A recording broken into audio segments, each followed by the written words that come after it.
The wind howled across the endless plains of Montana that night, sweeping dust and sorrow across miles of empty land. In the middle of it all stood a small, aging ranch, fences half fallen, windows cracked, and the faint glow of a lantern fighting the dark. Inside, Elias Carter, a man in his late 50s with weathered hands and tired eyes, sat at his wooden table, staring into the silence. He was once a proud rancher, a husband, a father, until life stripped it all away. His wife, Margaret, had passed 3 winters ago. His only son had left the ranch right after the funeral, chasing a city life that didn't include dust, cattle, or the smell of horses. Elias hadn't heard from him since. Now, every day was the same. Feed the cattle, fix the fence, drink black coffee, stare at the horizon, and whisper to ghosts. The loneliness wasn't loud, it was quiet, the kind that settled into your bones until you forgot what laughter sounded like. That night, as the storm outside grew wild, Elias poured himself a small glass of whiskey and leaned back in his creaking chair. Then, a knock. It startled him. Nobody came out this far. Not in the middle of the night. Not in the middle of nowhere. He grabbed his old rifle and cracked open the door. Standing there in the blizzard was a woman, soaked to the bone, clutching a torn suitcase and shivering violently. Her bonnet was half blown away, her shoes caked in mud, and her lips trembled as she whispered, "Sir, please, I have nowhere else to go." Elias blinked. For a moment, he thought she was a mirage, a ghost conjured by loneliness. But she wasn't. He lowered the rifle. "Come in before you freeze." She stumbled through the door, collapsing near the fireplace. Elias threw on more wood, the flames crackling to life. When she finally caught her breath, she introduced herself. "My name's Clara Bennett. I came here as a mail-order bride." Elias frowned. He hadn't heard that word in years. She looked barely 30, with dirt on her face but a strange, fragile dignity in her voice. She explained through tears that she'd come by train from Missouri to meet a man named Thomas Rayner, a rancher who had placed an ad for a wife. But when she arrived, she found out he'd been killed in an accident just days before. With no family, no money, and nowhere to return, she had wandered for miles through the storm, hoping, praying, for shelter. Elias's jaw tightened. He didn't know her. He didn't trust easily, but something in her voice, that quiet desperation, reminded him of himself. He brought her a blanket, a bowl of stew, and an old quilt his wife had sewn. "You can stay the night," he said gruffly. "Just tonight." The hours passed slowly. Outside, the storm raged. Inside, the 2 strangers sat by the fire, a widowed rancher and a lost young woman, both running from pain that didn't have a name. Clara noticed a small photograph on the mantel, a smiling woman and a young boy beside a younger Elias. "She was your wife?" she asked softly. Elias nodded, his eyes distant. "She was everything good I ever had." For a long moment, the fire filled the silence. Then, Clara said, "I lost someone too. My father. He used to say, sometimes God sends us to the wrong places just to find the right people." Elias didn't answer, but her words sank into him like warm rain on parched earth. He gave her his late wife's room that night.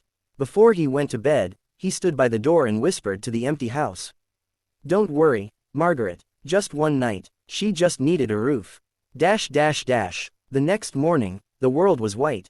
The storm had passed, leaving a peaceful silence across the ranch. Elias made breakfast, eggs, biscuits, and coffee strong enough to wake the dead. Clara smiled for the first time.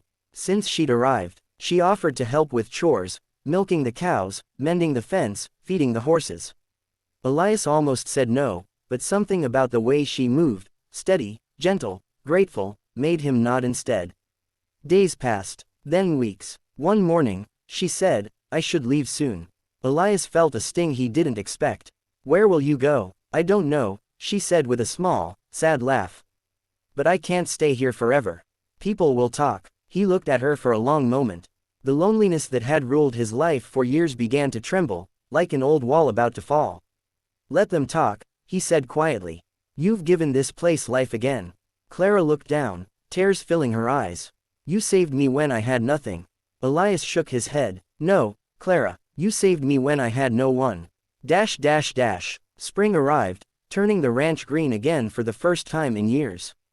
The laughter that had once died in those walls came back, soft at first, then brighter each day. Neighbors noticed. They'd see the old rancher smiling again. They'd see a woman hanging laundry in the wind, humming a tune. Rumors spread, but Elias didn't care. He hadn't felt alive in years. Then, one morning, as he was fixing the barn door, Clara came running with a letter in her hand, trembling, eyes wide. "It's from your son," she said. Elias froze. The letter said his son had heard from a neighbor that his father was ill, that he lived alone, bitter and broken.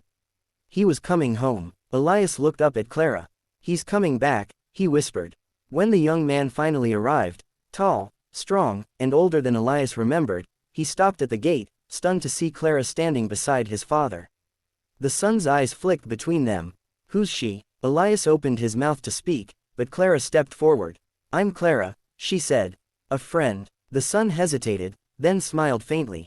"Seems you've been taking care of him." She nodded. "He's taken care of me too." That night, as the three of them sat by the fire, Elias realized the truth, that family isn't always the one you're born with. Sometimes, it's the one you find in the middle of a storm. Weeks later, Clara packed her suitcase again. "I should go," she said softly. "Your son is here now. You have family again." Elias looked at her, really looked, and shook his head. "Clara, this is your home now, too. If you'll have it." Her tears fell before her smile did. Years later, when people spoke of the Carter Ranch, they didn't talk about the loneliness anymore. They talked about the kindness of the man who opened his door to a stranger, and found love again when he thought life was over. And if you ever pass by that ranch at sunset, you'll still see it, a small wooden porch, a rocking chair, a woman humming softly as a man sits beside her, watching the sun sink behind golden fields.